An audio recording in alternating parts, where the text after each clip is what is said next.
What if I told you that the Indianapolis Colts just gambled their entire future on two players that national experts are calling the worst signings in the NFL?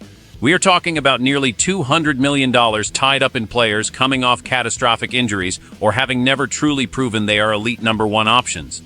The building is buzzing with mixed reviews as the front office doubles down on a strategy that could either result in an AFC crown or a complete franchise collapse. Can these high-priced stars actually justify the Brinks truck that was just backed up for them? Daniel Jones is the name on everyone's lips inside Lucas Oil Stadium right now, but for reasons that might make some fans very nervous. After a resurgent 2025 campaign, where he finally looked like the franchise quarterback we expected, disaster struck in the form of a devastating Achilles injury. Despite that massive medical red flag, the Colts front office just rewarded him with a 2-year, $88 million deal with nearly $50 million guaranteed. The internal logic is that they were backed into a corner because the Anthony Richardson project has completely stalled out. However, Bleacher Report has already labeled this as one of the 10 worst free agent signings in the entire league. The concern isn't just about his talent, it is about his availability. Jones hasn't finished a full NFL season in 7 years. If his rehab leaks into the regular season, or if he regresses to the version we saw with the Giants, the Colts are in deep trouble. But the quarterback isn't the only one under the microscope right now.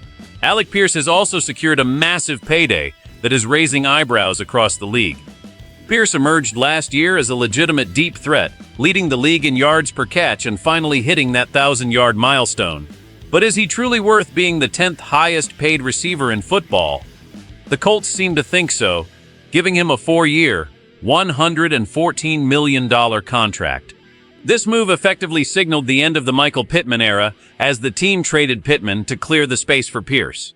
Now the pressure is at an all-time high. Pierce has never even eclipsed 50 catches in a season, yet he is being paid like a top-tier superstar.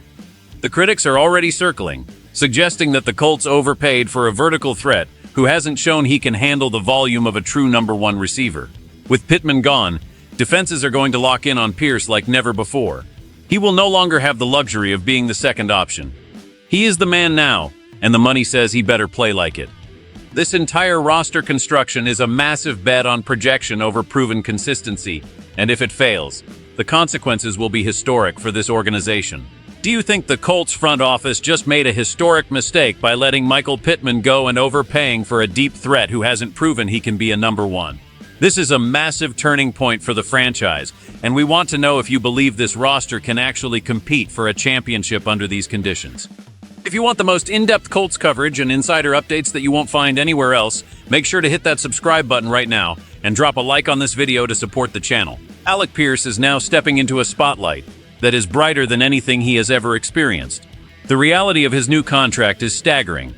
By making him the 10th highest paid wideout in the NFL, the Colts are banking on him becoming a complete receiver, not just a guy who runs go routes. Last year, he ranked 20th in receiving yards but 76th in receptions. That disparity is exactly why analysts like Gary Davenport are sounding the alarm. To earn that $28 million annual salary, Pierce needs to transform into a high-volume target who can win at every level of the field. Inside the building, coaches believe his athleticism and work ethic will bridge the gap. But the numbers suggest a player who has yet to prove he can handle a 70 or 80 catch season. The transition from Michael Pittman to Pierce as the primary target is the biggest gamble of the Shane Steichen era. Pittman was the security blanket, the guy who moved the chains on third down. Pierce is the home run hitter. If he can't develop a more diverse route tree, this offense could become incredibly one-dimensional and easy for defensive coordinators to solve. Furthermore, the timing of this deal coincided with the departure of veteran leadership in the receiving room, meaning Pierce is now the leader of that group as well. He is young, he is talented, but he is also unproven as a focal point. We are hearing that the team is looking at the draft or the remaining free agency pool to find someone who can take the pressure off him. But as of today, the entire passing game rests on his shoulders. The front office cleared $24 million in cap space by moving Pittman. But if Pierce doesn't smash through his previous career highs, that savings will feel like a drop in the bucket compared to the lost production. The pressure isn't just on the player, it's on the scouts and the GM who decided that Pierce was the future. He has the size and the speed to be a nightmare for corners, but now he has to show he has the refined skill set of an elite professional. If he stays under 50 catches again this year, the fan base will be calling for heads. It is a make-or-break situation for the former Cincinnati Bearcat, starting on day one of training camp. The technical reality for the Indianapolis Colts is that they have built a high-risk, high-reward ecosystem that ignores traditional injury concerns. By committing nearly $50 million guaranteed to Daniel Jones after an Achilles tear, Chris Ballard is essentially betting that modern medicine and Shane Steichen's system can overcome physical limitations. From a roster management perspective, this is a polarizing move.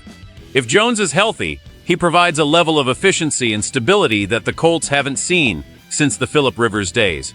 He showed in 2025 that he can operate this offense at a high level when he has protection and a run game. However, the Achilles injury is notoriously difficult for quarterbacks who rely on their mobility to extend plays. If Jones loses even 5% of his escapability, he becomes a sitting duck in the pocket. Looking forward, the Colts are now tied to this quarterback room for the next 2 seasons with very little flexibility. If Jones struggles or gets hurt again, they are looking at a rotation of backup-level talent like Riley Leonard or trying to salvage whatever is left of the Richardson experiment. This decision effectively closes the door on bringing in another high-profile veteran or using a high draft pick on a quarterback in the immediate future. The impact on the rest of the roster is also significant. Because so much money is tied up in Jones and Pierce, the team has had to be more conservative in other areas of free agency. This puts immense pressure on the upcoming draft classes to produce immediate starters. We are seeing a shift in philosophy where the Colts are prioritizing homegrown talent and specific system fits over established league stars. The future of this franchise depends entirely on whether these 2 specific medical and performance bets pay off. If they do, Ballard looks like a genius who saw value where others saw risk. If they don't, the Colts will be stuck in a financial and competitive hole that could take years to climb out of. The next 12 months will determine the trajectory of this organization for the rest of the decade, and the margin for error is razor thin. Every practice report and every preseason snap for Jones and Pierce will be scrutinized by the entire league as they wait to see if the Colts' gamble pays off or blows up. Ultimately, what we are witnessing in Indianapolis is a total commitment to a specific vision of the future that flies in the face of national consensus. This isn't just about 2 players getting paid. It's about the identity of the Colts and their belief that they can find elite value in players that other teams might have given up on. For the fans, this is a nerve-wracking time. You want to believe in Daniel Jones because you saw what he did before the injury, and you want to believe Alec Pierce can be the next great Colts receiver. But when the rest of the NFL media is labeling these as the worst moves of the offseason, it's hard not to feel a sense of dread.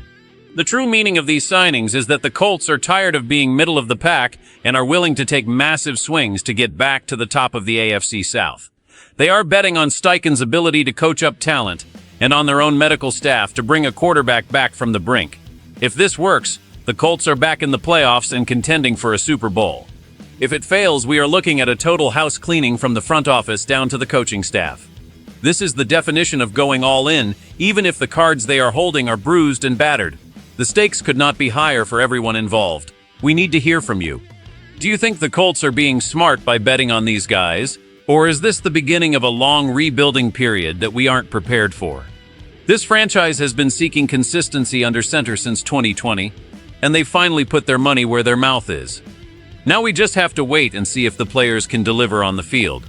Don't forget to subscribe to the channel for all the latest breaking news and insider reports as we follow this developing story throughout the offseason.